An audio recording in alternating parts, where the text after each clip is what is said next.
You can never tell me. You can never tell me. I won't rise. And That's a vibe. I mean, this is where I recorded my first album. Oh yeah, where's the corner? Right over there. I mean, the mic's still chilling over there. Mic's. I still use it. I mean, it's a newer mic, but it's a new mic. It's a new mic. But you know what I mean. Yeah. But we might need a photo over there. You know what I mean? Yeah, I got you. Acrylic. Put it in legend writing over there. Yeah, for real. I mean, it's something like what you guys have at AOA. That's years of accumulation, man. Well, yeah. Yeah, like that. Like the. Yeah, I can almost say comfortably. The entire thing is almost outfitted between like the two of us. Yeah. Like, soup, like almost soup to nuts. Like I mean, from a bunch of the lights, definitely all the recording gear, speakers. You know, we do have somebody who's like I won't say donate, but like leaving some stuff there, and there's stuff to like borrow and use if we need it. So far we really haven't used like much of any of it, but like from the microphones, from the stuff, whatever, from the soundproofing, from just like, yeah, it's just all been y'all. Yeah, yo, that screen is crazy though. That curved screen that you guys have in there, yo, I've never seen anything like that. It's wild, good for tracking out because you get the whole, like you get to see the whole almost like a really long in the edit window. You get to see like a lot of it, so it's fire for tracking out. Yeah, I like walked in that first time when we were doing that song, and I was like, yo, what the heck is that? Yo, these guys are on something else, man. I'm in the spot. That was a while ago, man. That was a minute ago. That was a while. Mike said that we were going to be releasing that track soon, but haven't. Nah, I'm just kidding. nah, I don't know. I mean, it's his timeline, not mine. I'm cool. I'm cool with it either way. It's a dope project. I'm excited for it. Yeah. I think he mentioned that. So. Yeah. I'm cool with whatever he's doing, man. Yeah, it'd be cool. You guys got a good thing over there. That's a nice space too. We just I think we just renewed. Word. Yeah. Congrats. Thank you. That's always a good thing, you know, to be able to keep going, keep the lights on. Yeah, it was more like I'm like we have to still sign it, but I think we came to an agreement on it, so it's like word. All right, yeah. You know, another year with a couple more years. Okay. A couple more years. That's dope. That's even better.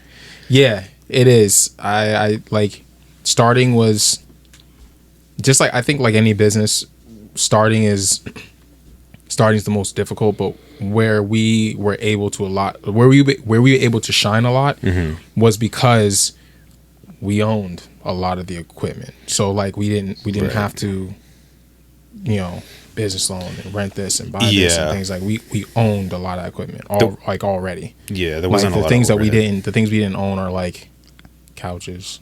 Actually, one of them actually is my couch, but like things like that, which we just got off like Facebook Marketplace. Oh yeah, you know what I mean? But like, yeah, man, like super grateful, super blessed for that, because I mean, like, truly, when it comes down to equipment, that's just like it's like all our equipment. Nice, yeah. So overhead wasn't. Yeah, the overhead wasn't too crazy. It's yeah, we got, you know, like the Mike bought one of the cameras, and then like. We just had access to other cameras when it got donated. Yeah, it was just it all just fell into place. It just kind of fell into place. Nice. Yeah. So, a few more years and we'll see. Yeah, we'll see how it goes. But recording, I said it before. The recording there is difficult, like for like artists, because artists are a lot like barbers. They don't leave their engineer for the most part, which is like. I get it, and I also respect that like a lot. Once you find your sound, you want to hold on to it. Right. At the same time, like if you want to like expand and like, you know, make your sound like, you know, just that much better. Well, I don't want to say better or worse. Yeah. Right. Like I think like once you hit a certain level of engineer, I think you're going to get a professional quality regardless. But every engineer has a sound. You know what I mean? So it's like, what sound are you really going for? And I guess that goes into a deeper, another thing, but it also goes into like, what is like, I think broad scale, you know, generalizing, of course, like, yeah, I think people are more focused on, oh, what have you done? So therefore I want to get my stuff mixed by you, whether or not are you talented and I want to get my stuff mixed by you. I think that happens a lot. Like, but that's also across the board with a lot of things. You know what I mean? Like people are like, oh, do you know who this person is? So you want to get something done by them. Do you know what they've already done? So I want to get something done by them. Not by listening to the work and being like, oh, there's potential here. Let me get this while before it's hot, or let me get this while, you know, while on the rise kind of deal. So when it comes to engineers, I think there's a lot of that. A lot of people are just chasing where people are either like popping off or already have something going on, or where, like, you know, the hot named artist or the artist who has a little speed right now, wherever they record is where people like running to record. I get it. It's what's that word? It's sound, you know what I mean? Like, it's like, all right, it's savvy. It's like, all right, I'm being methodical, you know, I'm being technical, you know, it's sound, but at the same time, it's like, at the same time, you just never know. You know, you never know. You never know who you're sitting next to. You never know who's in your network until you start talking to people. You also don't know what people's actually done until you actually really start talking to people. You know, I know a few people who have great accomplishments who don't talk about them. You know, and then I know people who are like constantly talking about like, oh, I did this, or I did this, and I did this, and you know. You're like, dude, come on, man. It's not bad. It's marketing. I'm not throwing any shade. It's marketing. It is. It's just, you know, people go about things in different ways. You know, and you know, you're known for what you're known for, and you know, there's a lot to that. So. And that's tough because that we'll use it loosely. That no name producer, whatever, engineer, however you want to label it, like, could be just as good as the one that everybody's flocking to. But because then you as we're talking, I'm like thinking of all these different scenarios too. It's like that person could also have maybe a wider open schedule than said person, which would give you more face-to-face time, more like close up and personal, like, hey, let's work. It's not like, you know, oh, I can only get you in for 2 hours and then like I got another client. It's like, yo, we can take our time, sit down, let's sit for 5 hours, let's, you know, work on a beat, then let's get some recording done, maybe get some, you know, mixing and mastering depending on, or mixing, I don't want to say mastering, that's a little quick for 5 hours, but but you know, depending on how people work, just that day and age now, what we were talking about earlier is like everybody's like quick, but you know, the FaceTime is different, looks different too. It does. It does. You want to start trying to build across from you instead of like everyone's trying to get up to the next thing. Oh, if I do this, if I do this, if I do this, if I do this. Again, sound logical, but like, are you prepared? You know, and then like, you know, you got to have a humble moment too. It's like, okay, yes, you've accomplished and you've achieved X, but how much is that? You know, like, I was actually just talking with Cam about it the other day. You know, Cam had the grace and the honor of being able to like walk out a boxer and you know, do that for one. Like, and there's somewhere between like maybe, I think when I was looking around, maybe like 1,500 or more people inside the crowd, which is like dope, you know, and that's a milestone. How many artists get to do that, you know, that kind of thing. But it's that moment's cool. Now he could turn and be like, yo, I'm doing nothing less than this and this and this, and that's cool. And you can have that, that mentality for sure. And I mean, you hit an accomplishment, or you know, you just get back to the you get back to the grind, you get back to the work. You know, it's like this journey is about the journey, you know, and also it's about how many hours being put in to practice that. You know, there was. I mean, probably known that. I think you known that for like what, a month or something like that. We knew that was going to go down. Yeah, something like that. So yeah, it's like a month we knew it was going to go down, but that's every day practicing. Yeah. You know, I mean, you know me, bro. I'm a performer. Yes. I love performing. That's where it is for me. And growing up, my dad was a drama major. I spent time on stage. That's nothing new to me. It's nothing new to me. I'm very comfortable there. Right in front. But what I do know, and same thing with my godmother too. My godmother actually used to like run the Strand Theater. So it's nothing new to me. So it's something where it's like, but what I've learned from them, which I consider the greats, you know, but what you practice is what you're going to do. Yes. It's simple. You know, so like a lot of people are like, oh yeah, I'm gonna practice, and they'll be at home and they'll do this, and, you know, and they'll practice and they'll do this thing, and I'm like, all right, cool, but you know what you're gonna do when you get on stage, right? You're gonna look down and you're gonna do this because this is what you practiced. You know what I mean? Exactly. So like, and then like if you walk back and forth, you know, reciting your lyrics, guess what you're gonna do on stage? You're gonna walk back and forth. That's what, you're just gonna fall into that pattern. So it's what's comfortable. It feels comfortable. So you have to be really detail oriented about what you're trying to do. You have to say, okay, where am I going to go on stage? When am I going to get there? How am I going to get there? Yeah. What phrasing am I, when I say XYZ, where am I going to be at? How am I performing this whole thing? How am I giving off this thing? You know, like that's detail oriented. Back to what you were saying though, you know, like that's what I'm saying when I feel like people have to, you know, really, when you're getting detailed into things and you're going to the weed of things, it's that kind of stuff that in my mind, I'm talking to. Yes, you did a thing, but are you really putting in the work to do the thing? Like, and this is not, in it's opinion, you know, but like this is not something where it's like, oh, I'm write 100 songs and do this thing and do this thing. Like, listen, man, like I get it. I'm not saying no.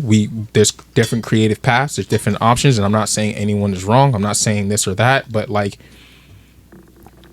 in my brain, to what I understand is like if you're pushing something out, a lot of that content's going to start sounding the same. So how much of it is actually really of quality? What are you actually really doing?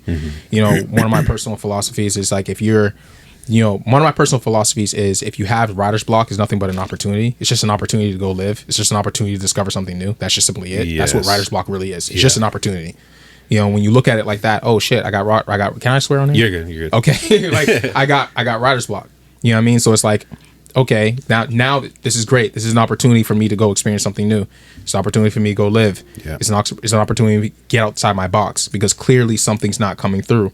Or it's an opportunity for me to just step away, whether it's 5 minutes, whatever it is, just let that happen, you know? But yeah, I feel like, again, artists stick to what they know, or, you know, people, shouldn't say artists, I'm not gonna put on artists, you know? People stick to what they know. We tend to look towards the thing, and I think there's a lot of missed opportunities with that because, again, you never know who you're sitting across from or what they were able to do or... Yeah. Right. Yeah. And it's also like something that you mentioned earlier. It's like, you know, he does the boxing match or boxing, right? It was boxing. Okay. I just want to make sure I'm being specific. It's like one of those things, you know, you like you said, you could do that and then just live on that high for like the rest of it. It's like, you know, stuff that we talk about at church all the time too. It's like you have something beautiful happen in your life. That can't be the only thing that you constantly refer to. Like years later. Yeah. It's like what Pastor says, like wearing that Letterman jacket from high school, but you're like 35. Right. Like, dude, why are you still living in the glory days of what you did? Right. You did that. Great. Congratulations. But like you said, like, what are you doing next? What are you doing to improve to get to the next thing? Yeah. Versus just staying like, oh yeah, I did that boxing show. Oh, when was that? Oh, that was like 5 years ago. Right. Okay, cool. Like, what have you done since then? You know what I mean? Like, you know, continuing to grow. That's something that I've started embodying more and more. Nobody cares. Everybody cares. Even then, nobody cares. Yeah, to a degree. Yeah. You know, like literally, nobody cares. Nobody cares what you did. Nobody cares. They don't care what you did. They care about what you're doing, or maybe what you're going to do. But even the going to is offered. What you're doing right now. That's all people care about. They don't care about what you did. That's yesterday's news. They don't care about what you're going to do. Didn't happen. What did you do right now? Right. And even that is even that is rocky. Right. No one cares. Like, that's just the best way I can say it. No one cares. Like, you truly have to do something for yourself. And those who it resonates with and those who, you know, it's for will find it. You will find them, and that is it. Everything else is the blessing. You know, like you don't create to gain the audience. You don't create to do what's popular. You don't create. You do it. You do what feels right. You make it sound as best as it possibly can. You let it go, and then from there, whatever happens. It's like, you know, you really cannot control anything. You know, throughout this journey, I said this. I talk to him about this all the time. You know, because like I got stuck into a place where I'm like, you know, I believe, and I solely really believe that I create very high quality music. I create very great music. And I'm like, but why is it not doing, you know, it can come down to something like, yo, they don't like your face. They don't like the fact. Yeah. They don't like the fact that it's coming from me. 100%. You know, that's it. which Like is someone else could wild. do exactly what I just did, and it's like, that's fire! Oh my Yeah. god! Look at my fin. But that's real. You're That's not wrong, real. though. You're not That's wrong. the reality of it. And you know, when I start to frame my mind around those concepts of things, it's like you really can't control the uncontrollable. The only thing I can control is what I do. I can't control whether people listen to it. I can't control whether people like it. I can influence that, right? Yeah. But then, you know, how much am I willing to influence that? Am I willing to influence that to the extent of my own character, and to do things that, like, I'm gonna get in front of the camera and do this to get your attention, or I'm gonna go do something wild so you go listen to this, and I'm gonna go say, like, that's not me, you know. And I'm not judging. I'm saying that's not me. Yeah. So if I do that, it's gonna come off very like inauthentic. Yeah. You know, it's not gonna be real. Doesn't and then feel like, real. Yeah. it's just gonna be one of the things where it's like, all right, yeah, you're just doing this for things. It's like, yeah, that's not me. So how do I influence the way that I influence? You know, and like finding all of that and going through all that. But what you both said, like you told me the other day, you know, take in the moment, you know, whatever, enjoy it.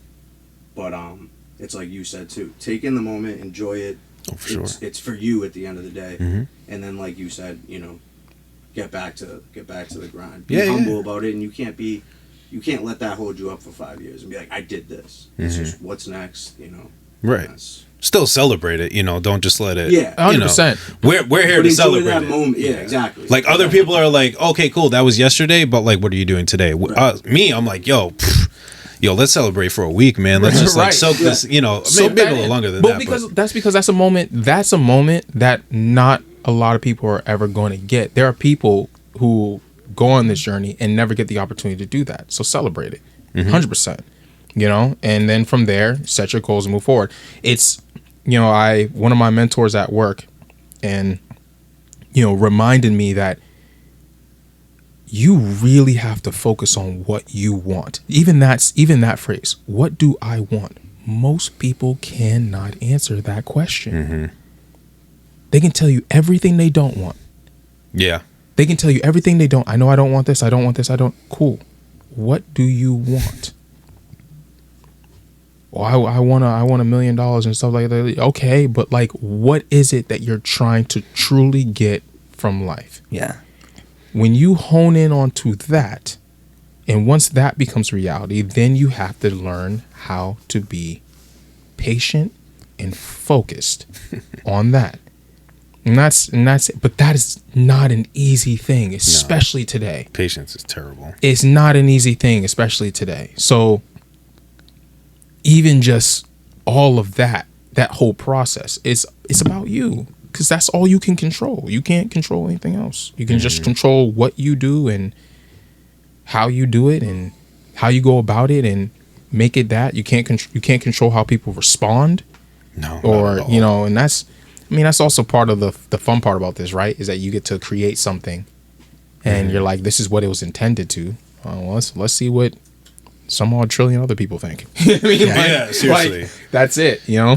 So, And also that's part of the cool thing. Yeah, and also the one that you think is the one that you think will take off is like not the one, but then the one that you didn't think was going to take off takes off. And you know why I think that a lot of that happens? But you want to know why I think a lot of that happens? Because the one that you think you're going to take off, you put the most time into. Like the actual time into. The one that you don't think to, you just did it. Yeah. You just like it was more authentic. It's like this is more authentically, I'm getting this off. I'm not going to stress this. I'm just doing the thing. That's good. It's the most authentic. Yeah. The one that you're like, no, this is going to go. I know Right, it. Why? Because it sounds like this person. It sounds like this person. It sounds like this. It sounds like what's on the radio today. Then why would it go? Because we already have what's on the radio today. Yeah. You know, when you start again, like when you actually start putting things around, it's like, yeah, it becomes a thing. It's like this stuff is totally real. Cliches are cliches because they're true. Yeah. Yeah, I just had somebody recently, she messaged me. She said she saw something, one of my posts or whatever. She's like, I saw it in an ad or something, whatever. And then she was like, yo, I still listen to one of your songs, Reflections in a Beer Glass. And I was like, dude, I dropped that. I don't even remember when I dropped that.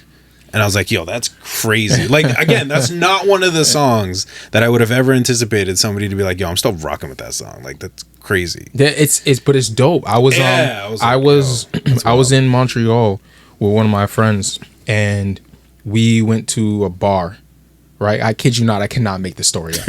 Like, we went to a bar, and we're waiting for another friend. He like ran off. We don't know where he is, so we're trying to link up with him so we can like go. We sit down, and we're about to order something, and someone's like, "Yo, are you Zaafir?" Immediately, I reach for my wallet because I'm like, I dropped it. This is not like I'm in another country. I'm in Montreal. Like I think this is like my first or second time even being there, really. Yeah. So I'm like, I dropped my wallet. Yo, you Zaafir? Yo, I saw you at the opening show at the Middle East, bro. Like I follow you. I'm like, that's dope. He's like, yo, keep doing your thing. Like I still listen to this, and I'm like, yo, bro, what's your IG? Let me follow you back right now, like immediately. That's like, crazy. And then my boy looks over me. He's like, yo, you really do this? I'm like, well, first of all, I tried telling y'all. You know what I mean? I tried telling y'all that I actually do this, but no, I'm joking. But it was a moment. Like, it was a whole moment because like I'm just like, come on, man. Mm-hmm. I did the show in Massachusetts. I'm in Montreal. Like the likelihood of those odds, right? You know, and that just kind of happened. Also, you never know. I take that stuff over, like we've said it before, like thousands of streams and stuff. Like they're great. Don't get me wrong. Yeah. But like moments like that, walking out, being in Montreal, having that happen, like the DMs from people, like, yo, I'm still rocking with your song. Like, yo, those like motivate me way more than people that are like, you know, you see the stream start upticking. Yeah. Again, which is and then also we live in a weird space because today numbers do lie. Mm-hmm. Like people's like, yo, numbers don't lie. They do. Bots, sir. They actually do. They do now. Yeah. They do lie. Numbers do lie. 1,000% numbers lie. You are not talented because you have X, Y, and Z. You have X, Y, and Z because this many people potentially saw it, or are they even real people? Right. So many questions, you know. But so numbers today do lie. So with that, so now knowing that numbers lie, now knowing that social media, now knowing all that kind of stuff, again, it just falls back. You really got to create for yourself. Like you have to. There's nothing else you can do. Me personally, I don't care anymore. Like I used to. Hand to God, I used to be the person to go to like Spotify, see anything less than 1,000 streams, I'm not listening to it. Why? Because I'm like, it's not even it. I used to be that person. I own it. Now I'm not that anymore. You know what I mean? Like I haven't been that in years, but it's one of the things where it's like it doesn't matter anymore. Like because I've done shows with people who are like, yo, they got like some odd million streams, and I listen to song trash. Not even subjectively. I mean, objectively. Trash. Yeah. I'm sorry, I'm being a jerk. You know what I mean? But like, trash. And it's just like some people need to be told, no, bro, that ain't it. Well, you know what I mean? well. On that, we also live in a very, very interesting time of just clicks. Yeah. You know, like, agreed. You know, we said it earlier when we were like, you know, artists and people stay with their engineers, and because the engineers like the barber. Yeah. We live in a very clicky time. Like. You know, and let's just use Mass for example. South Shore stays on South Shore. You know, Boston stays in Boston. Like we live in a very clicky area where it's like, yo, this is like these are the people who are like it's. It is such a closed mind. It is such a closed mind. I agree. You know, and because like, oh, this person ran off and had this opportunity, and this person had this opportunity nationally, and this person has this and these are great. I mean, these are truly great things. These are not bad things, but there's energy doesn't lie. So when you get an opportunity like that, and then you're one of those people who start to like not answer calls or price change because this happened and this thing, like, no, seriously, like I mean that. When that energy shifts happens, the universe responds. That's it, and it's not a positive response. It responds.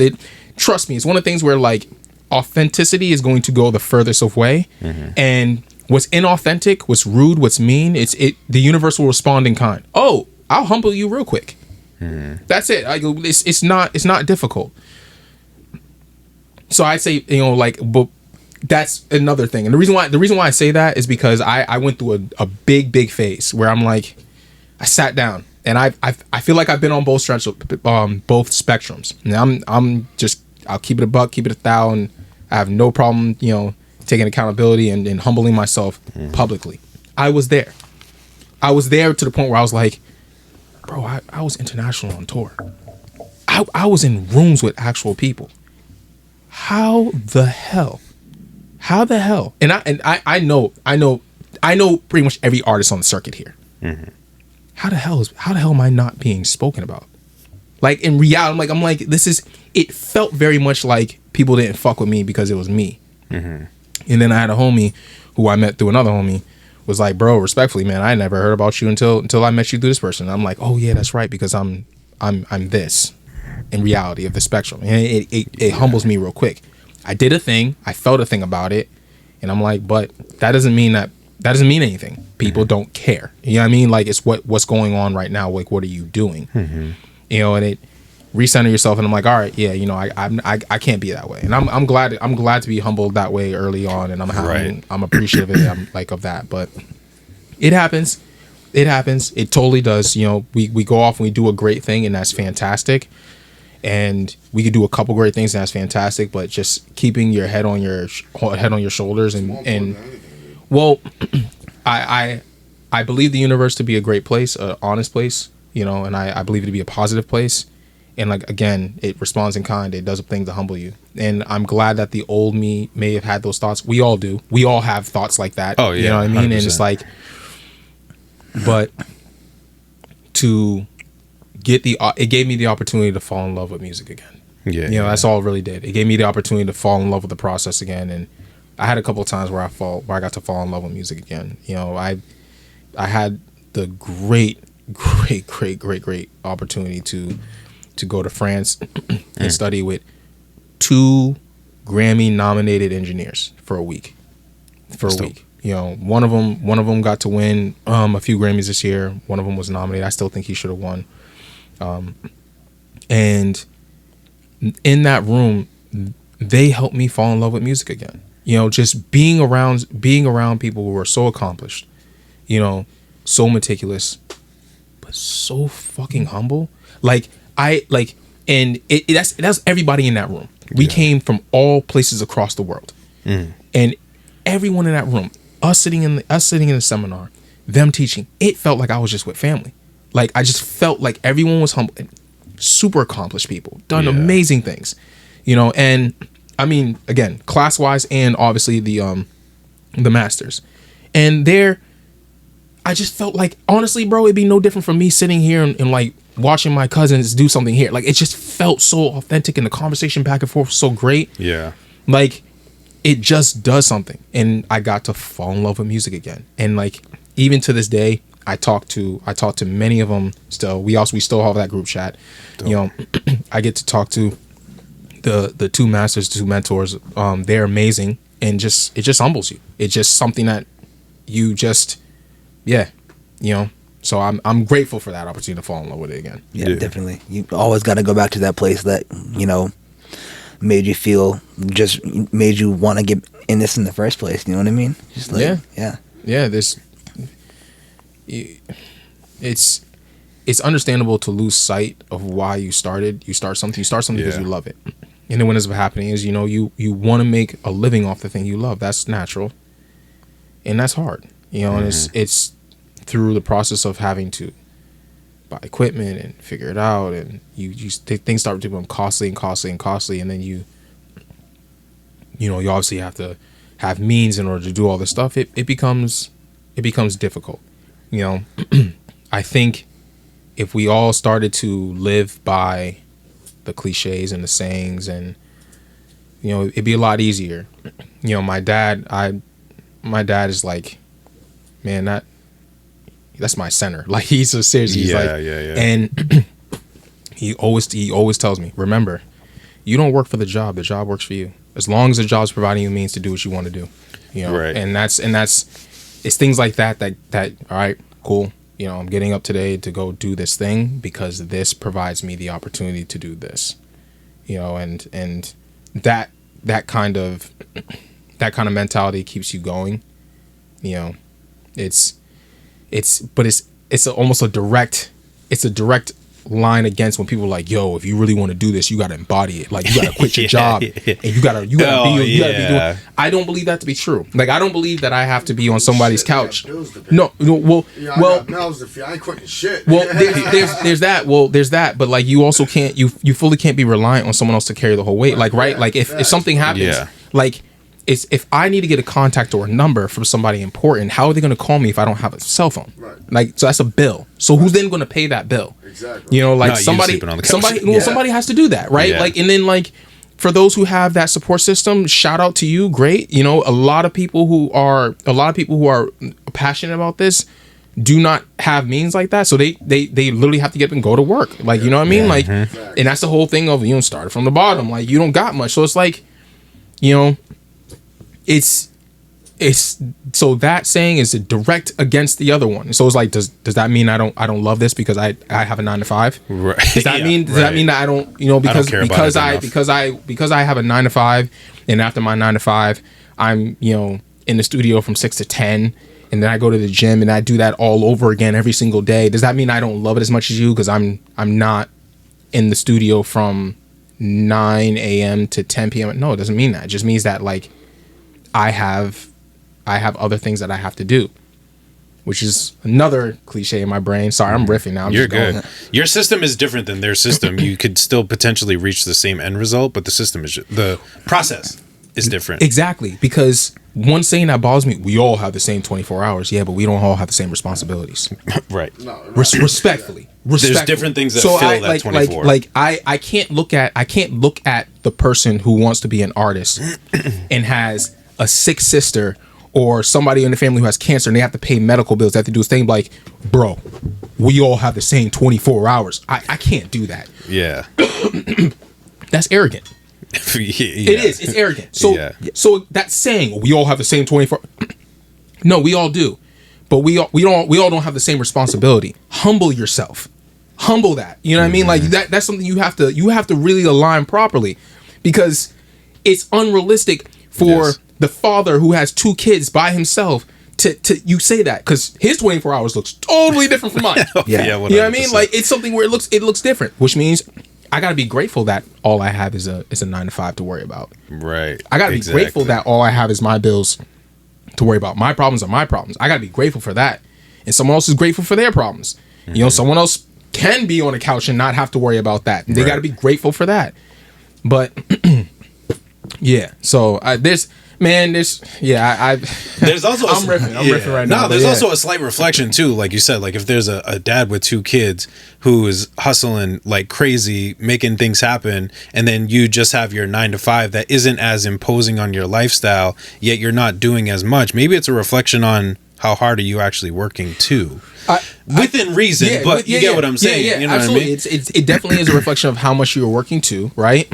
And then I have this phrase, like, I like to give space for people to be human and space for that. Absolutely. Where it's like, maybe he has opportunities that I don't have. Right. And I genuinely mean that. And what I mean by that is that you have to, this is where I go in this space because I'm reminding myself that I'm doing this because I love it, not because I don't have control whether or not people listen to it. I don't have control whether or not people like it. You're going to like me for who I am and my morals and values, which means you will listen to my music because of how I speak, how I carry myself, and you'll go into that and it resonates with you, or you won't. But he may have opportunities that I don't have. Yeah. Right? Like, that data too may have a connection that allows him to take his music and go maybe a little bit further. And I may have more time, but I may have no connections. Yeah. So that's because I have no connections, maybe no one listens to it. You know, maybe I'm that artist that gets 300 streams and the music's banging, but then maybe someone like me in my past comes across my 300 streams and goes, yeah, I ain't listening to that shit. Yeah. Missed opportunity. You know, so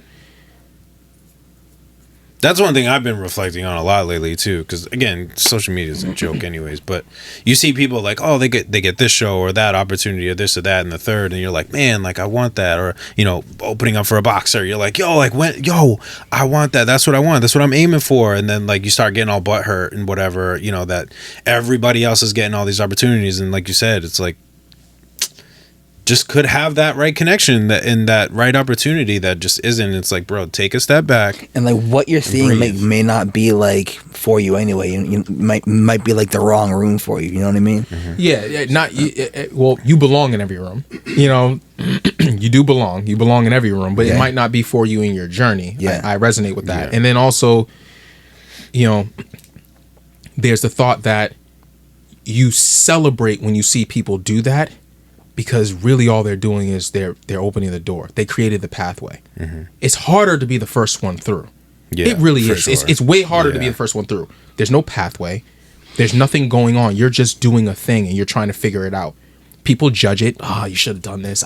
This should. You could have. You know what? You're right. I should have, could have, would have, had a, kind of, maybe should have did a thing, like whatever it is. But like, I'm really trying to do the thing. And then how many people do I have really helping me do the thing? You know, so I have an option. I can sit here, be meticulous about how to execute and think and figure it out, and I could spend years on doing that and never do the thing. Or I can be tactful, mindful, and throw and throw and throw and throw and throw and throw and throw until I start getting that muscle. And then now that I know what it feels like, you know, honing that. You know, I had the pleasure of working with two artists, very talented artists, who never had the opportunity to record before. You know, they came inside the studio, they just wanted to hear themselves and they just wanted to do the thing. And the whole time we're recording, you know, they're finding their muscle, they're finding their reps, they're finding this thing. Yeah. And you know, I'm like, yo, let's just get it, and then we'll put it on, put it on SoundCloud. And one of the other artists was like, you know, it's not done. You know, it's like this would take a very long time to get done. And I'm like, my mentality is like, and I had to do this because I was one of the first people in my circle to figure it out. Like I was one of the first people in my circle to get on Apple Music before Apple Music was a popping thing. Yeah. And it's like 80%. I'm aiming for a B.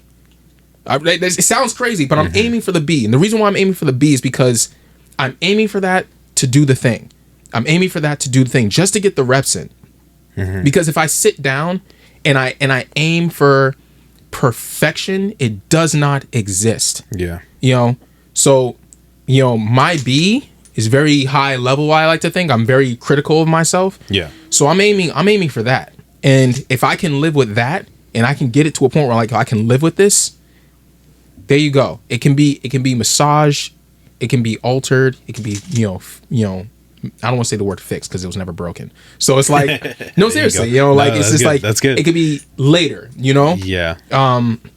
But getting it out there, because that's the thing, you know, it's figuring this whole process out. Yeah. The process is crazy. It's an interesting just landscape of how it all just runs nowadays too. Takes a lot of patience. It takes a lot, for sure. And there's a lot to it. A lot of it, like, you know, from copyrights and from PRO and understanding your mechanicals and, you know, making sure you're getting all your stuff. And yep, we all, you know, I don't say we all know. Please learn if you don't know. Yeah, and if you don't know, ask me. I have no problem sharing. Right. You know, that it's a process, but it's just a commitment to the art. You know, it's just a commitment to like yourself. You know, and as long as you enjoy doing it, you know, it's like you said, it's like something that caught my attention. You said earlier too, not to like go super backtrack, but with, you know, your two Grammy guys that you learned from, it's like being in a room that feels comfortable and helps you to fall in love with music also shows like the level of longevity that comes from that. You know what I mean? Like, that's a testimony to the fact of like, dude, you got to love this thing every single day. It cannot be work for you, or else you're not going to have that longevity. Look at us, prime example. Yeah. You know what I'm saying? Yeah. Those guys specifically. Those guys also, like, they have it's, man, they're really great souls. They really, they really are. from what I've learned and from the time that I got to know him, I'm really good at energy. I'm really good at picking up on people.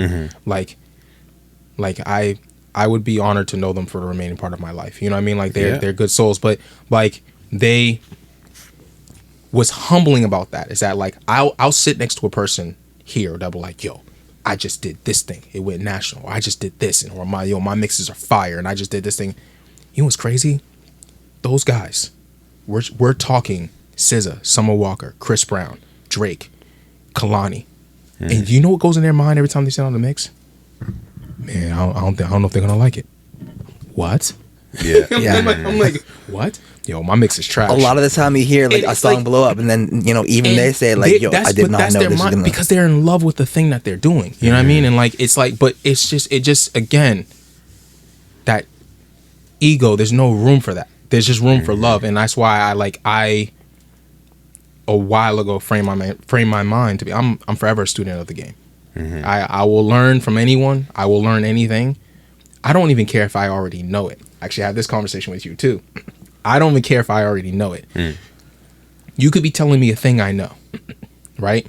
You're giving me the information. I'm not going to stop you in the middle and go, oh, I know. Yeah. I'm not going to do that. I'm going to sit down and listen to the whole thing all the way through. Why? Because there might be one thing that you say towards the end that I never knew you were going to say that I did not know. So I'm going to listen to it all. And then when you tell me it all, I may have not known that process. I may not, or if I did, I go, oh yeah, I'm familiar with that. But I'm going to listen all the way through because you might say one thing different. And then it goes to, I didn't know that. How many opportunities do people miss out on something like that? This again, it's a frame of mind. It's a frame of mind. So, but we know a lot of people, oh yeah, yo, I know how to, okay. I'm gonna stop talking. All right, cool. You know it all. No, I'm gonna stop talking. I'm gonna stop talking. You already know that you can swap out music from Spotify and not lose your place, right? Oh no, you already know that. So let me not. Well, how do you? Nah, you said you was good. Right. It's cool. All right, man. Well, I know how to do. Yeah. Cool. If you take that time to listen, you could be like, oh, that's why my mix keeps doing that. Oh, I thought I knew the process, but you said that other thing, and now, or like, right, and shout out to shout out to Y-Sham, because Y-Sham listened to me, and I've worked with Y-Sham a few times. Like, a lot of people don't know that, like, I sing. Like, I'm a rapper, but I actually sing. A lot of people do not know that, which kind of baffles me because you listen to my music. I have a lot of melodic music, but whatever. It's like, but people don't know that, and then like shout out to Brandy.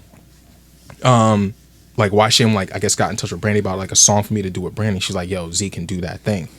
And Brandy came to like, I didn't know you could do the thing. That's like my sister though. You know what I mean? So like I'm like, yeah, no. And I love working with Brandy, and I love working with Y-Sham. But again, it's the intent listen thing. But I guess because people think this thing of you, and they center it and they go through, or they don't really care to have an ear to the ground about what's going on. I just feel like there's so many moving parts to this industry. Like, I feel like there's so much. Like, you gotta really love it. You really gotta love it. You're gonna have an ear to the ground. You wanna have an ear to what's happening. You wanna be open to things. And the only way you can do that is by constantly being open. You know, like you just really gotta love it, man. And I really hope to love this as much as M. Dot loves this forever, bro. That man M. Dot loves this game. He loves music.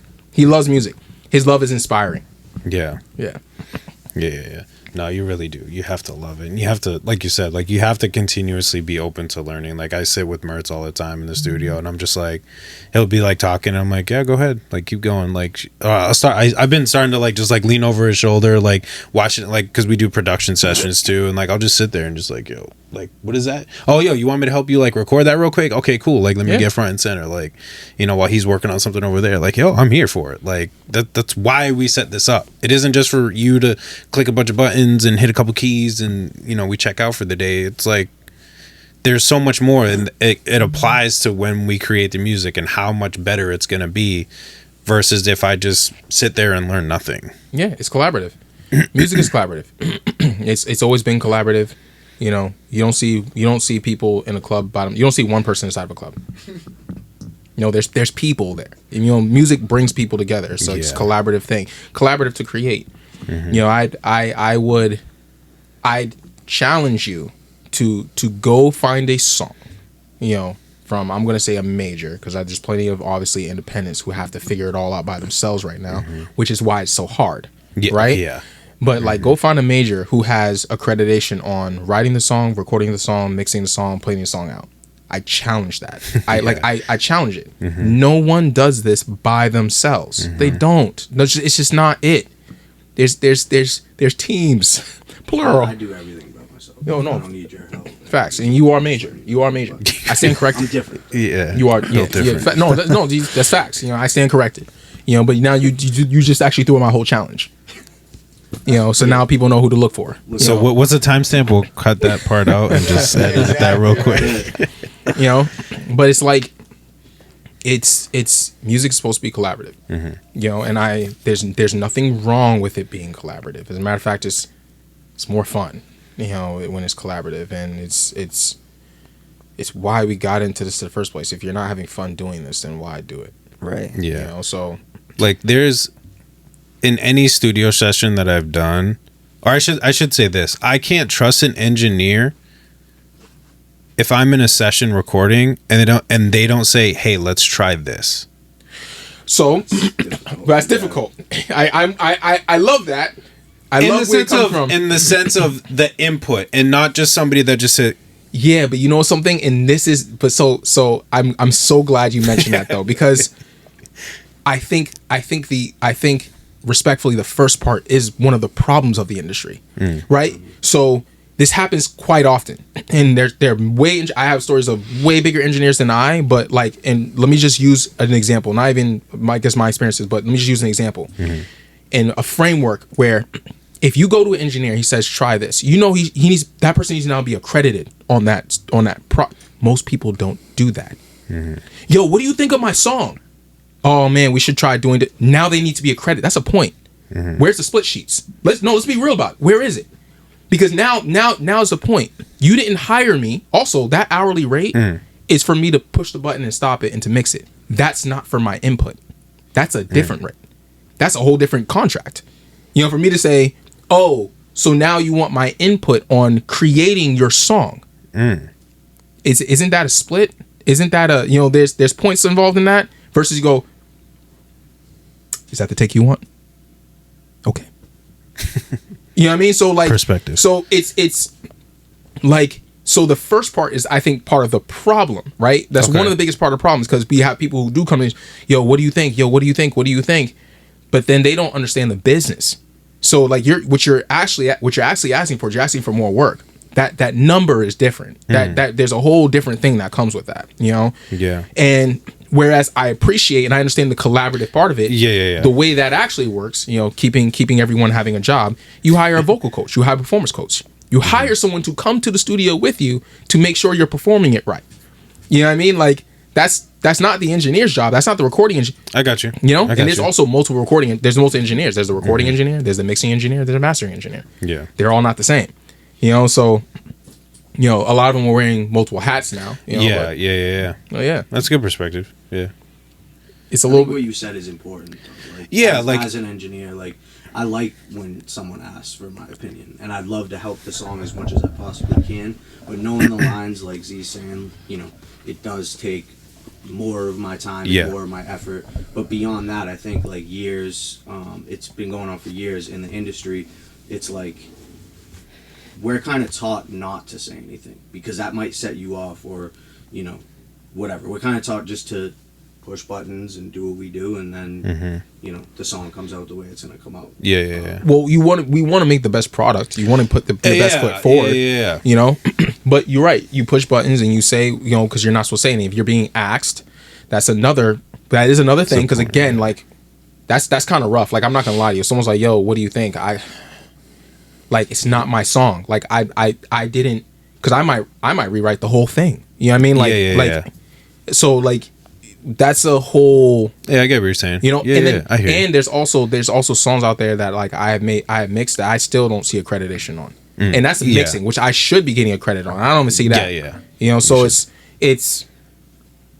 It's definitely a slippery slope. Yeah. Yeah, like, because I just look at it in like the creative sense of like, I mean, I 100% agree with what you're saying, and everybody from the front to back process should get the accreditation that they deserve. You know, it's just, you know, there's sometimes, like, again, I'll use Merz as a reference, you know, when we're recording, like, sometimes he's just like, yo, like, having that input in a different ear, because sometimes you just get so tone deaf to your own thing that you're like, I'm trying to do something, but I can't figure it out. And then he's like, yo, well, why don't you try this? And you're like, oh, that's what I was trying to do. And I agree with that. Like, so I'm with you. But then now he gets the point. But also, like, and I mean this, like, right up, you're my guy. So if we're inside of a session together, whether you're engineering or I'm engineering, I'm gonna do that anyways because you're my guy. Yeah, you know what I'm saying? But like, I'm talking purely someone who I don't know. Fair. Yeah, and like, or like someone who I barely know. Yeah, circumstance. Or respectfully, someone who I don't even really rock with like that. You know what I'm saying? Like, I'm just, you know, keeping it $1, keeping it $1,000. So it's just like, how does that work? Because I also, there's a trust, right? Like, family, there's a trust where, like, if I create something and he's like, yo, this lyric doesn't make sense, like, try this and this, whatever. All right, that's a writing credit. And I stand on business on that. You can actually go through some of my songs and you'll see his name on there. I stand on business on all that. 100%. You know what I mean? 100%. Like, I just had a whole writing session with something else with one of my other artists, Kim, and she has a writing credit. It just is what it is. I stand on business. I like to do things properly. That's just what it is. Like, because I don't excuse me. I don't have shame in that. I feel like some people think it's shameful. Well, you only said 2 words. Well, those 2 words wouldn't be the 2 words if it's still something. Like, whatever it is. Like, I'm not asking for 100% of me writing your song. You know, like, but it is a thing. You know, so it made the product the product. Yeah, and it's like I feel like there's some humbleness. You know, there's a lot I think that goes into that. That's a personal thing where I think, you know, egos and again of like all that kind of stuff, and it's just it's distasteful. I want to be able to do business well, so that way if you do business well, we can be more creative. Yeah, you know, exactly. If people don't got to worry about, you know, their thoughts being shared and things being stolen from them and whatnot, then we can create something beautiful together and be more creative, because the business is going to be done well, you know, so we don't have to stress on that. We can just focus on being creative and having a good time. Yeah. Yeah, I mean, I have songs that I haven't even gone to splits for some of the songs that I've been featured on, and I'm like, they're out there. I'm like, at this point, you know, but at this point, you know, that's on them. It's neither here nor there. I'm not gonna lose sleep over it. I mean, should I have it? Yeah, but yeah, is it worth? You know, well, just again, it shows us how to move. It reminds me of another moment where Cam and I was talking, and you know, before we were realizing like how much effort goes into this creation that we are doing, right? Like how much we invest into it, of our energy, of our time, of our love, and our money or whatnot. And I think back to when I first started, and I used to be and you know, Cam was saying before, like, you know, used to be the people coming up being like, yo man, like why don't the people who've done so much just want to create with you off the strength? Why does everything have to be like, yo, what am I getting for it? Right? Yeah. But then I understand that now. Like I understand it from the aspect of like, okay, well, I'm going to get up. You know, let's just use AOA Studios, for example. I'm going to get up. I'm going to drive 30 minutes because I live 30 minutes away from it to get there. I'm going to power on this place, which, you know, is a place of business and, you know, I help pay for. I'm then going to take my time to write a 16-bar verse to your song, okay? Then I'm going to record myself. Then I'm going to mix myself. Then I'm going to do all of those things to give it to you for free. It's wild. Like when you think about it, like when you actually think about it, like to give it to you for free because I love music. I'm gonna give it to you for free because I love music. Cool. I could also give it to myself for free because I love music. Right. Like you asked me for something, and I'm not saying that everything needs to be this money thing. I'm not saying that. What I'm really hoping to do is I'm just hoping to help people hone in on a focus on what they're asking for. Like, you know what I mean? What do you want? Like, I'm like, really, this is, I said it before, like, I'm just trying to help that focus come into play because it's wild. I'm not saying we need to pay thousands of dollars of things. Not everyone has it. We give out our hearts. We work things out. People do that. You can figure something out. Pay for a Netflix account for a month. I don't care what it is. No, I'm serious. Yeah, just have the conversation, man. Like, whatever that looks like, But to have the actual mentality that you are going to ask someone to invest in something at that point is very difficult because it negates everything else that they have going on. Mm-hmm. You know, it really does. And then on the other side, you can set a price. I am very much respectful of everyone's price. What would you like for your time? I want X amount of my time. All right, I'm going to look elsewhere. Thank you for your opportunity. No problem. Not saying you're not worth it. I'm not here to tell you what you're worth or not. I may not just want to. That's it. Well, I may not want to invest in that from you. Respectfully. Yeah. You know what I mean? Again, and because that's the way I look at it. You know, I look at it as like, you may not want something from me, but you may be willing to pay it for somebody else. It doesn't mean that I'm not worth what I'm asking. Right. It just means that that particular person does not want to invest that into me. Separate it. You know, and it is what it is. And when you start, again, for me, when I started looking at things this way, when I really started looking at things this way, I'm starting to look at what I can control and what I can't control. And then my attitude starts becoming way more like, It really does. Like, all right, cool. I don't, you know, I want everyone to win. I want to see everyone get what they want. I want to see it decided and stuff. It doesn't mean better or worse or thing. It truly just means that it is. And that's just it. It is a thing. You know, it just is. Yeah. You know, the person who is, you know, resonates with my music and likes it, I am happy that they do. And the person that doesn't like it and doesn't stream it, I am happy that they don't. You don't have to waste your time on something you don't like. Right. I'm happy about that. You know, like you know, it's just one of those. It's one of those things. It's You can't dwell on it because what is it going to do to dwell on it? It doesn't. On whether It who doesn't. likes it, you know. Yeah, it doesn't do anything. You know, it doesn't do anything. It just stops the creation process. It just stops the thing that you're doing you love most, and it's tiring, man. It's tiring. Like I say this. We were saying the other day. I'm tired. Well, I am tired. Oh my god, fam! I am tired. I am so tired. I'm tired. Like there have been many times, just like everybody, where I'm just like I don't know if I want to do it anymore. Like I don't know. I don't know if I want to do it anymore. How is it that I have hundreds of people telling me that I'm so good at a thing, and then I do a thing, and those same people are the ones that are not listening to the thing that I'm doing. Like, but then again, with everything I said, you got to move this frame of mind, and who are you doing it for? Yeah. You know, like if I do it for myself, it's sustainable. If I do it for everybody else, it's not. You know, and I get, I understand, like, you know, people want to be relevant, and there's a sound of today, and I think I'm segueing into something else, but like I'm here for it. even that, like, that's not new. You know, like that's you're creating something that already exists, and you're trying to run a wave of something else. You know, I had a Kim, whose artist name is Cause. I was talking to her because we were talking about Kendrick Lamar's halftime show. The epic debate of the time, right? And there's a lot of people who say they don't like it. A lot of people saying they love it. That happens every year. Well, it happens every year, right? But in this instance, the way my mind worked on this instance is that I saw a 3-party system in this, right? I saw the fans.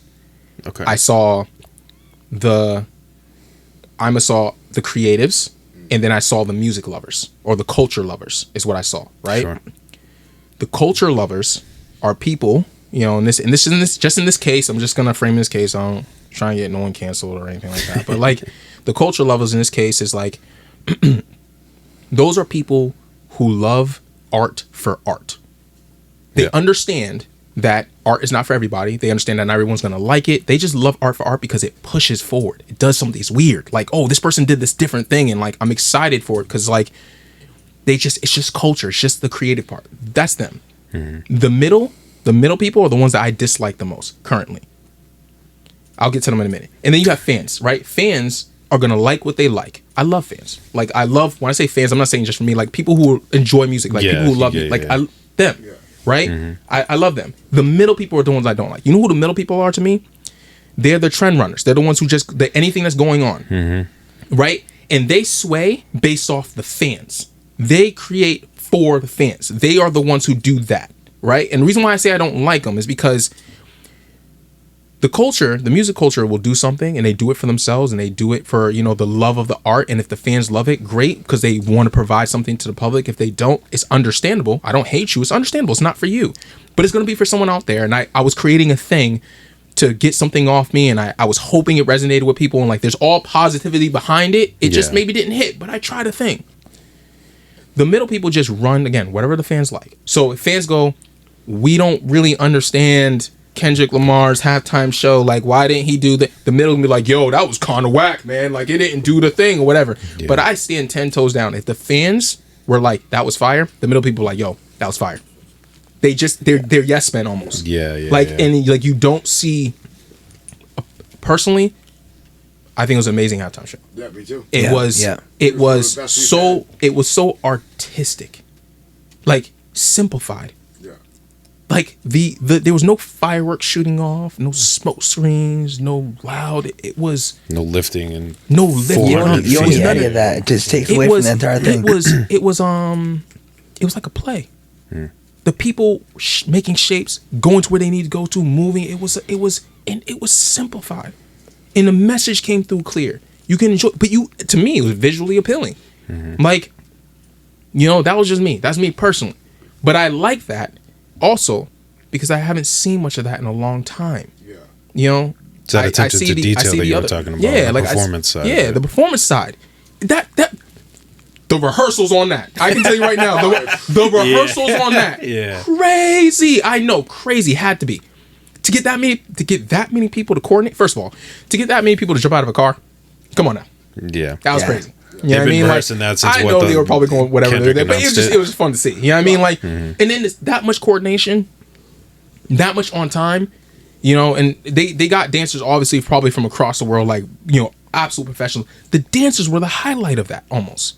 You know, they were the pinnacle point of it. Like that coordination doesn't come small. That comes with practice. That comes with passion. Yeah. You know what I mean? Like, again, like I said, on what beat do I need to be over here? Like, on what time that was all of that. That coordination, that was beautiful to see. That was art. That was art. That was dance and music. That wasn't just music. You know what I mean? In my opinion. Yeah. So, like, I enjoyed it. It goes back to what you were saying earlier about, like, you know, people may not want to see you do these things, or you might feel like, you know, your time was now for whatever I just did or whatever you just did.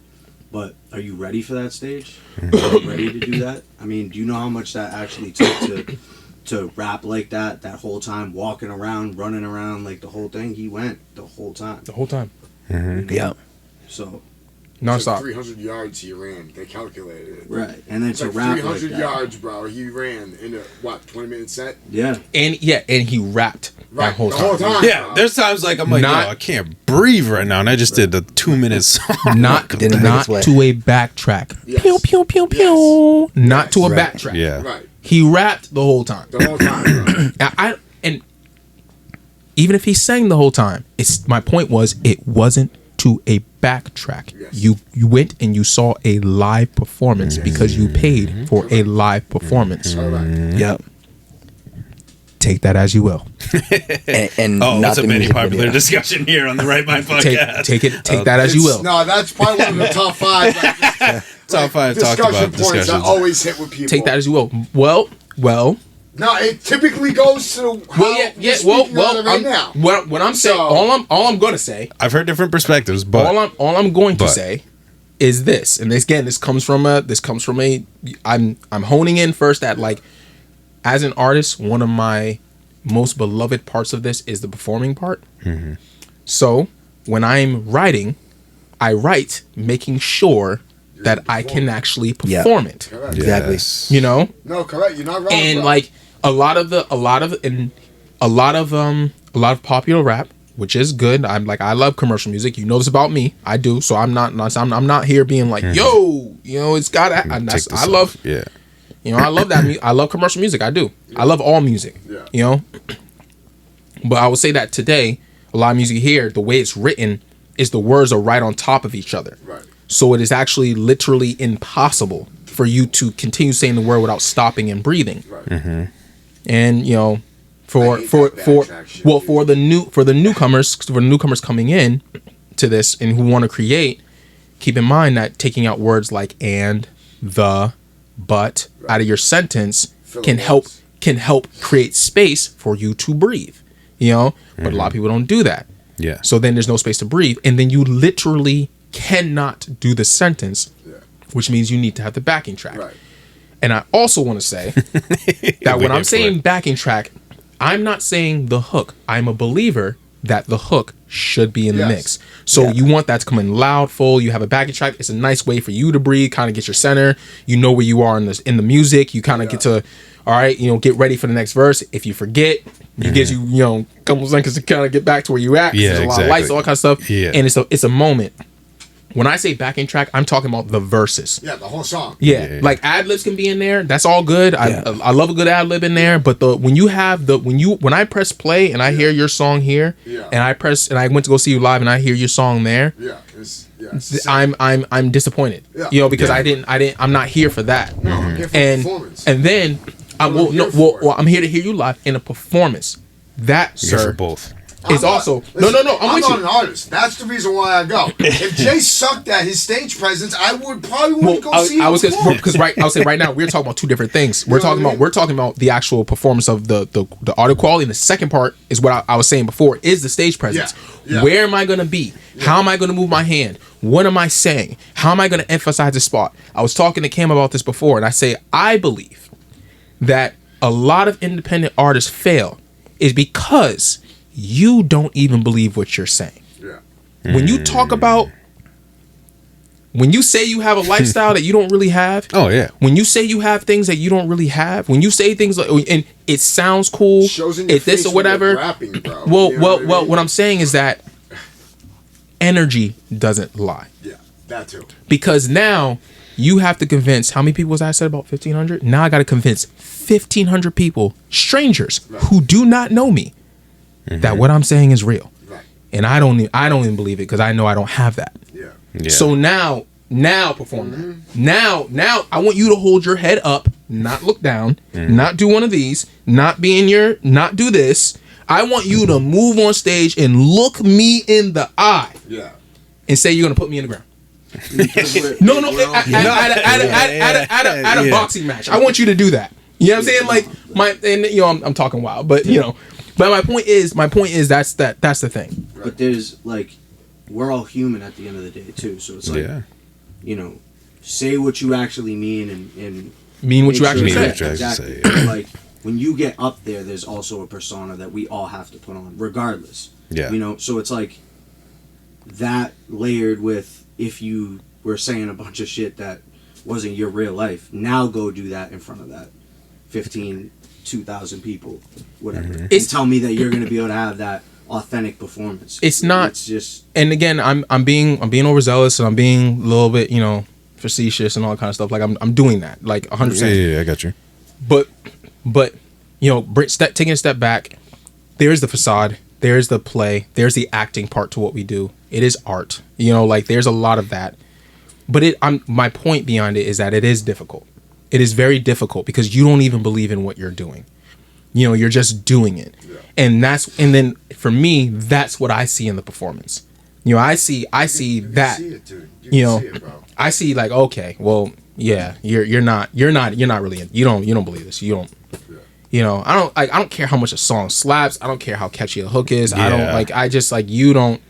It doesn't translate for that. You know. Yeah. I've seen many performances like that. Like the song, you know, kind of hits. You hear it, the beat's rocking. You're like, yo, it's about to be lit. And then the dude's just like staring down, looking down. You're like, yeah, you lost me. Yeah, sorry, gone.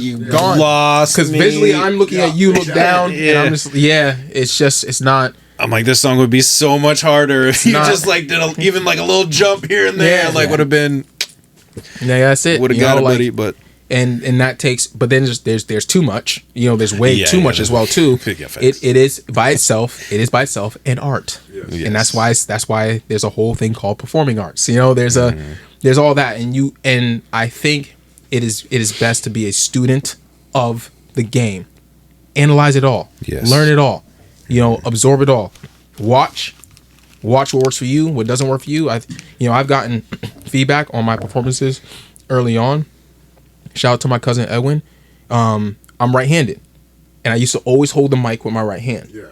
But what does that mean? That means you're going to get very little movement here because I'm not comfortable by nature. Right. He said, switch the mic. I switched the mic. I noticed that now on myself too. I am all up in this right here because it gives me room. Yeah. It's a natural movement for me. So now it gives me room. I noticed that too. Now that you said it, all I have to do is switch the mic. And now my performance is elevated that much because I feel more comfortable.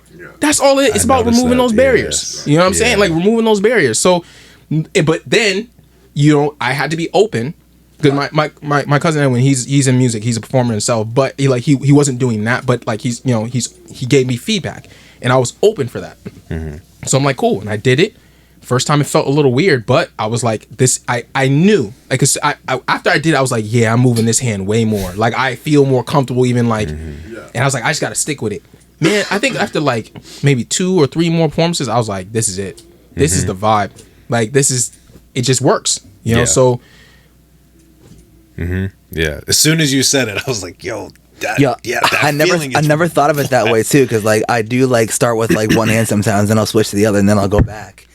Yeah, it's just because I'm not comfortable. You're not comfortable. You know, so it's you got to be able to. You want to be able to switch up, and you can. I'm not saying they're not out there. You can work and figure it out. Whatever. I'm just trying to find for me. I try to find my most natural state.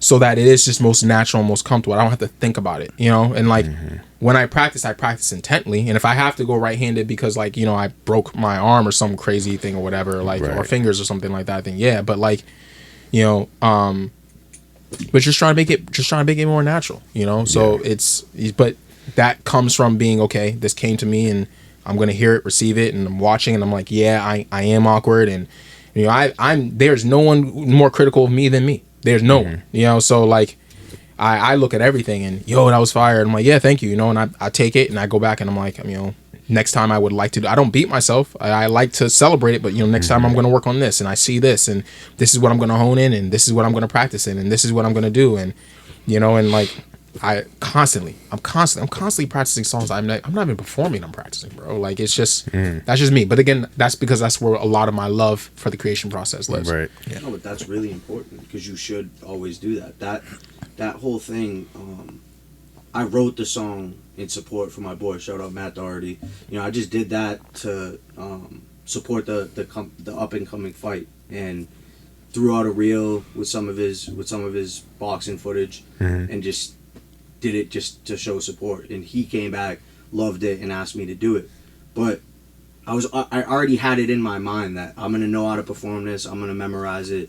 I'm gonna have it ready, so that if that was to come up, I was able to do it. But you should do that with all your music. Yeah. Yeah, absolutely. If performing it is the goal. Right. If performing is the goal. Right. It goes back to like how we are. Like we write with that in mind, so it's kind of like just try to practice it if you can. Yeah. The breath control, like phrasing, is like, can I get through the sentence and where am I going to breathe? That's all in my mind while I'm. Yeah.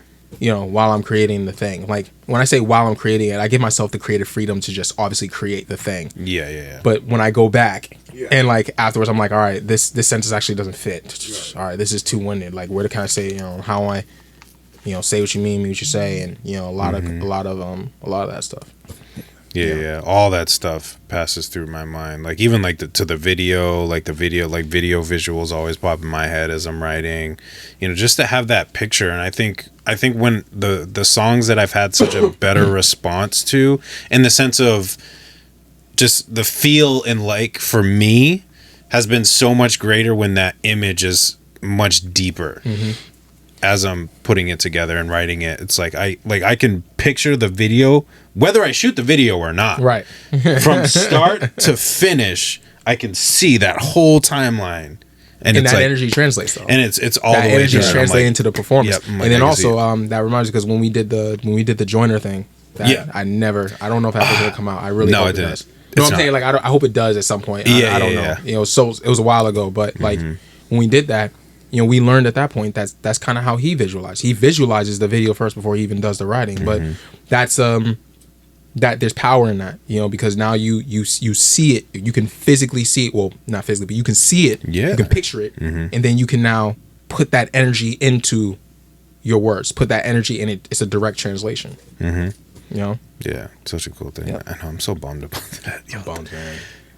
Dude, We were like front and center. I had a lot of screen time. You brought that up to me actually. I think you brought it. I think you were like, yo, Z, you right there. Is that for the I Love video? Nah, it's a different video.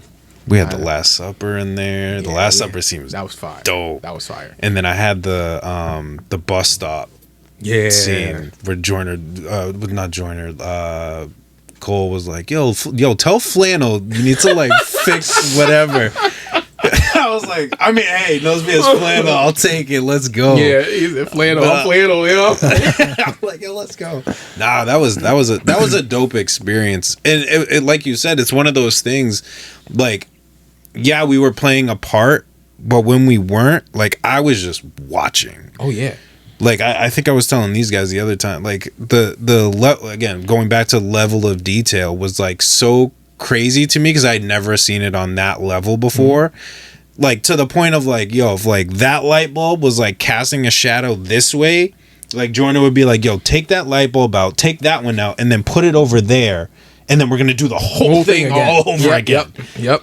And that would take like a half hour because like they'd have to, you know, how videos take forever, bro. Well, yeah. Well, but there was a lot. We say that there was a lot of love. There was a lot of love. Oh, you know what I mean? Yeah, definitely. But well, I'll do it. I'll look at a scene.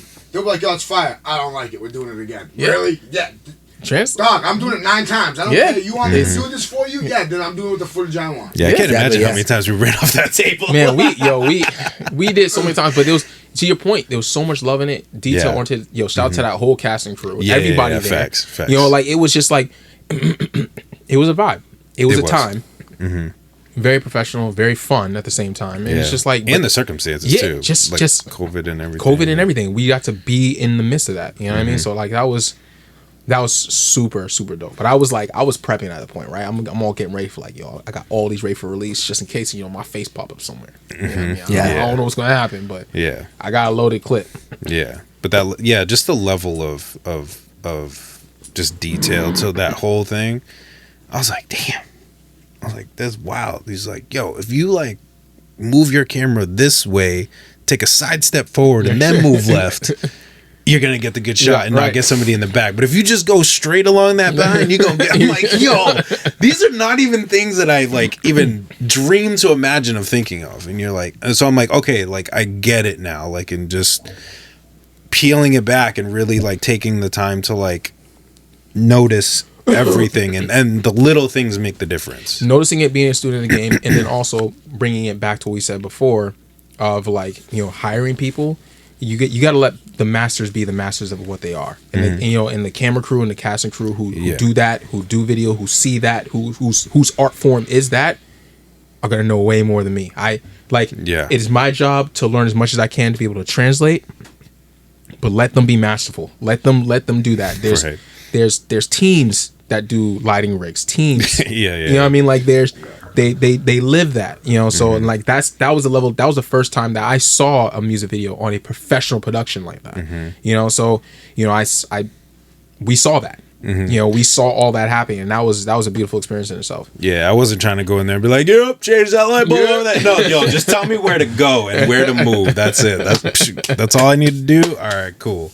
Yeah. That's it. That's all I gotta do. Yeah, man. It was a time. I don't know. We'll see. If it does, it doesn't. I mean, either way, it was an experience. Yeah, for sure. It was a great one. It was worth it. And I got to meet a bunch of people. You know, at the time, I think that was my first time meeting. That was my first time meeting God. Yeah. And then from there, after meeting him, you know, I got the pleasure to, you know, ask him for collaboration and do a song with him. But that was years in between, you know. But yeah. You know, shout out to God. You know what I mean? Like it's that was it was dope.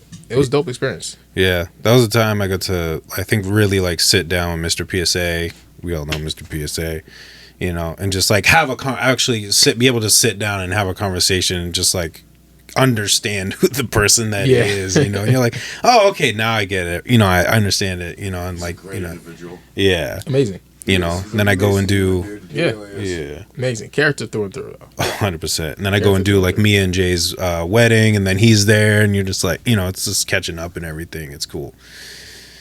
Yeah, it was such a good time. Such a good time. I don't know. Fingers crossed. We'll see. Only time will tell. We'll never. We don't know. We'll see. Yeah. You did say you want to talk about the waterfall, the waterfall release of Spotify. You said it earlier. You want to talk about Spotify or the releases, the quick releases, and we got a couple minutes. Yeah, a couple minutes. Let's rock it. What part of it did you want to? I don't remember. I have a library in my head, and usually to get my engine going, you just got to hit a topic that I'm really passionate about, and then all of a sudden just let me go. Yeah.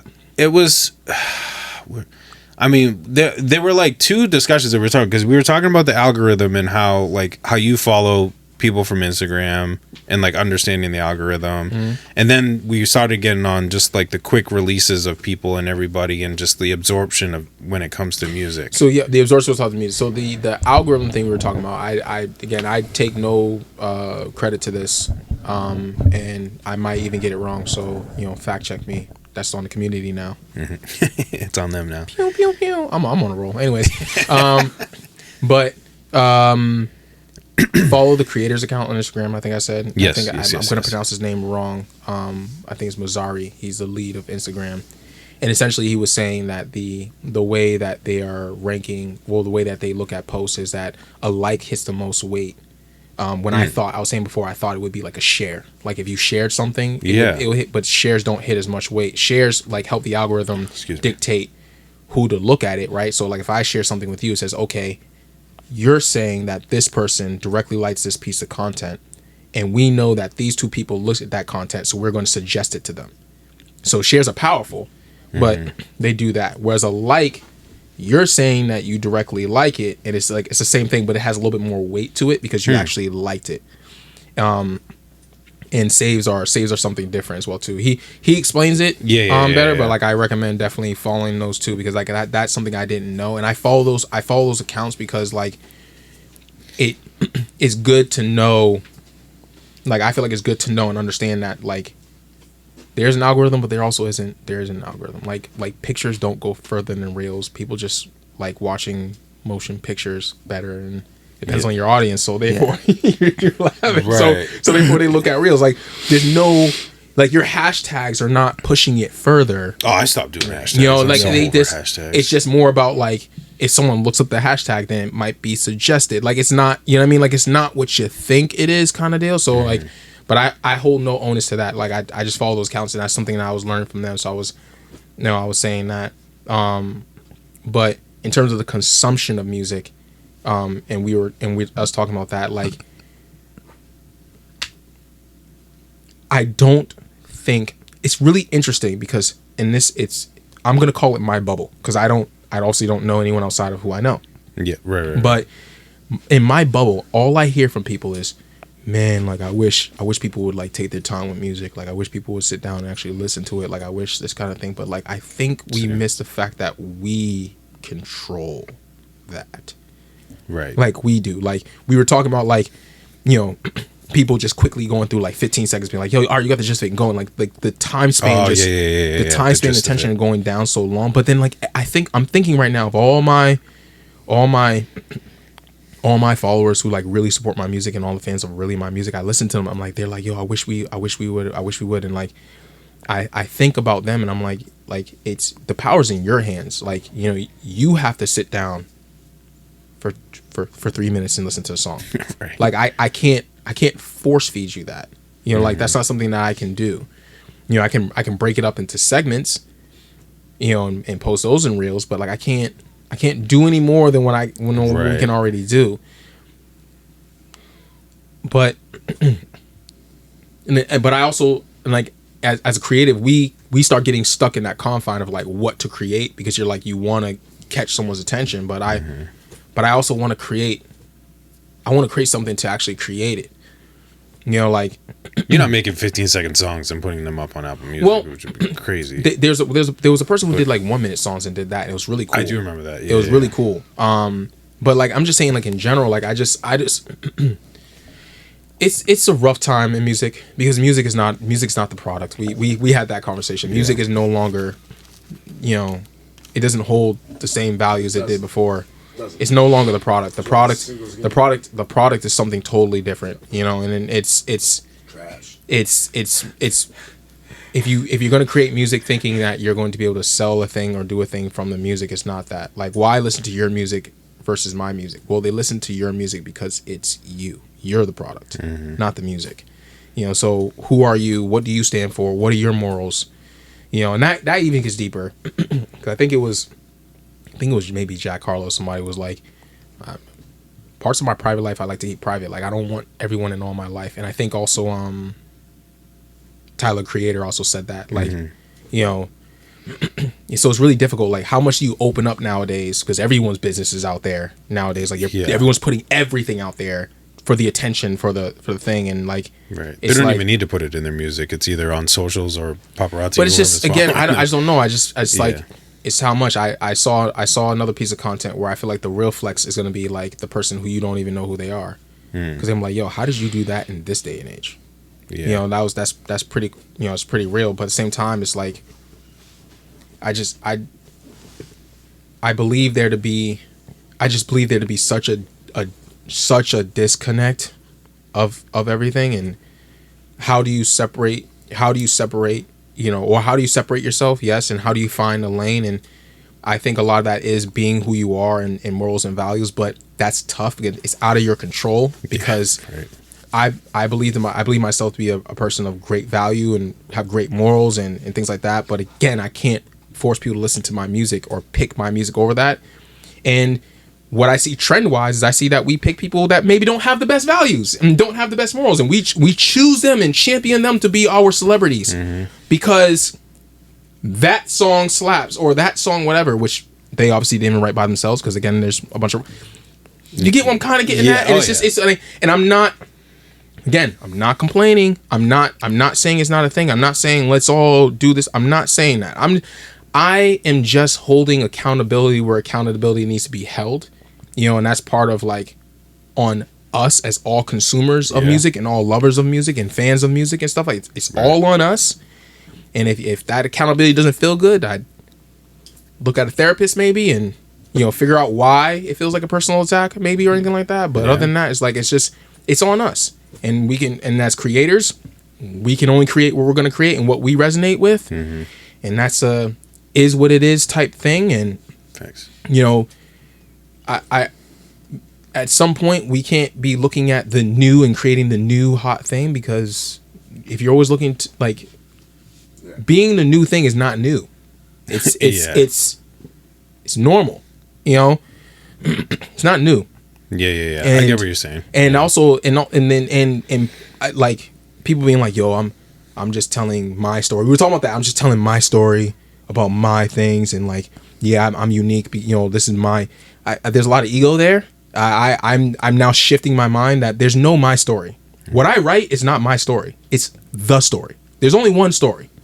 There's only one. You know, and well, I'm telling the story. You're telling the story. You're telling the story. You're telling the story. You are, and everyone else is.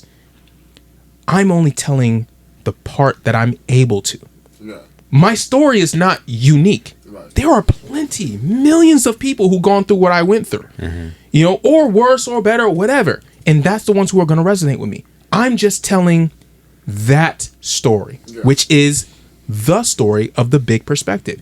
You're going to tell the story from your side about that experience, in which case there are millions of people who have done that. It's not unique. Yeah. You know, I'm just different. I'm just it's like, again, this is this is me because wrong. Like I'm being aware, I'm very much aware of what I'm seeing, what I'm consuming. I'm hearing the same things. You can't gaslight me. Like, I'm sorry, you can't gaslight me. You can't tell me you're unique anymore. I can't listen to someone's music and be like, yo, it's so special. I know 20 of you. Like, it's not that. Yeah. You know, and it's not that, it's none of that. It's not. I don't know fully what it is. I believe it to be a plethora of all the things like I said. Maybe people just like your face for what you're saying. Yeah. So therefore, it works. Maybe you just had opportunities that others have. Maybe, and I'm not saying you didn't work for those. You absolutely did work for those opportunities. I'm not here to take anything from anyone. Right.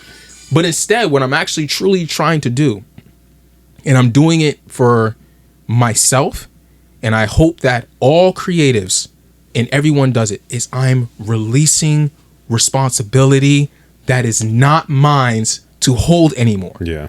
That's really what I'm saying. It's not mine. It's not mine to hold anymore whether or not someone likes my music.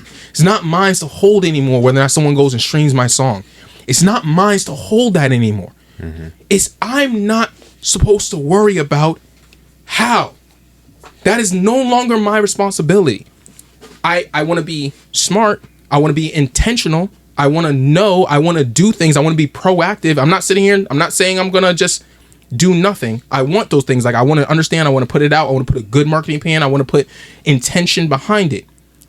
After all of that, it is no longer mine's. Mine's is the why. That is it. If I focus on the why am I doing this thing? Why are we doing this? Why do I get up? Why do I feel so goddamn tired? Seriously, and I'm still doing this thing. Why am I doing it? Right. Oh, that's right. Because it's cathartic. Oh, that's right. Because I really love doing this thing. Oh, that's right. Because it's centering me. Because it's freeing me. Because I hope that, I touch a life of someone doing a thing. Maybe. If it does, great. If it doesn't, that's not mine. Right. The how is not mine. It's just the why. And I really do hope that all creatives, all people who are part of it, whether you are film, music, sports, whatever it is in your journey, I hope you let go of the how and just start focusing only on the why. And the more we humble ourselves, the more we are grateful, the more we understand that all these songs are not songs that I've written. I'm just tapping into the library, and at that time, the library says, Zaafir, this is your book. This is what you're supposed to do. Nothing else. Everything that has been created, will be created, or has been created, has already been. I'm just tapping into that. That's just my part. My part is just to go, all right, what book are you giving me now? Cool. What am I supposed to say? Copy. That's just it. I'm not special in that, I am, but I'm just doing my part. I'm just tapping into where my book is. My book is no more special than yours, is what I'm trying to say. The book is your book's meant for you, my book's meant for me. Yeah.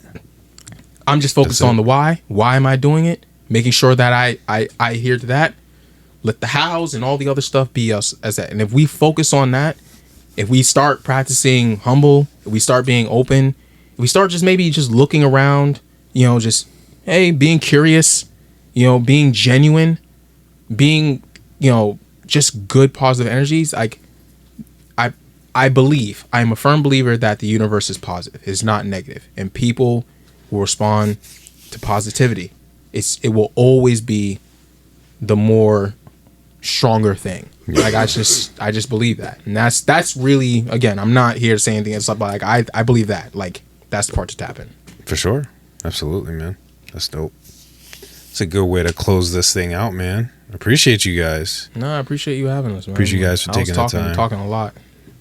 That's what we're they tired of hearing us. Yeah, They're tired of hearing us. And man, I just know that when my for anyone who doesn't know, my name is officially Zaafir on Instagram. My name is Zaafir. You can find me at officiallyzaafir.com. I've been saying that for years and I love that. But follow me on social, officially Zaafir on Instagram, and you can also find all my social on officiallyzaafir.com. Yes, sir. But I just know that when all my fans, when all my people listen to it, I'm like, yep, Zaafir's talking again. He's talking again. They be like, oh, here it comes out. Here it comes, yo. Let me adjust myself to get comfortable because I know he gonna talk. That kind of thing. New episode, who's on Zaafir? Oh man. Here we How long is that? Yo, he's talking probably for the whole time. Here we go. Now I don't know. I think him and Pastor E in the same room, that might be tough competition. Because he could talk. He talk. We last episode that dropped today, 2.5. 2.5 hours, yeah. Yeah, dude. It was That's probably our longest one. 5 minutes or something. It was crazy, bro. And that's not even we're not done. We're already playing a 5-hour pod with him at some point coming up in the future. Oh, that's crazy. Y'all didn't take bathroom breaks? Oh yeah. Oh, okay. We gonna time this thing out right. Something like that. like we're gonna do like hour and a half or so, and like stop, eat, stretch your legs, get your thoughts again, gather little yourself. two-parter. Yep. You know what I mean? Because it's a lot to discuss stuff like this. You know, to do it for 2 hours, that takes a lot out of you. You know what I mean? Yeah. Special episodes. Rehydrate, refuel, and go back. It take a lot, but this was very. It felt very natural. Appreciate it felt that. authentic. And, Appreciate that. And I'm super grateful again. Thank you for having me. I know I was like, yo, where's my invite? Listen, where's my invite? And here you are. I was like, where's my invite? Yeah, right. Where's my invite? Nah, we made it work. And I appreciate you being flexible too. I know those are like hit them up Monday. It was like, yo, you want to go through? You're like, yeah. We'll figure it out. We'll make it work. It worked out. So I And you appreciate here? you all. Of course. And at the end of the day, man, I know I've been fed here tonight and just knowledge and wealth and that. Appreciate So you. I appreciate that. I want to say shout out to everybody that's been tuning in. I want to say God bless us always. Shout out to For His Glory. Shout out to Minds of One Collective Genius, MOCG. But until next time, my name is Jay Faith. My name is L.Y.F.E. We also got Zaafir. Cameron Idolo. and this is the Right Mind Podcast. We'll catch y'all next time. What's up?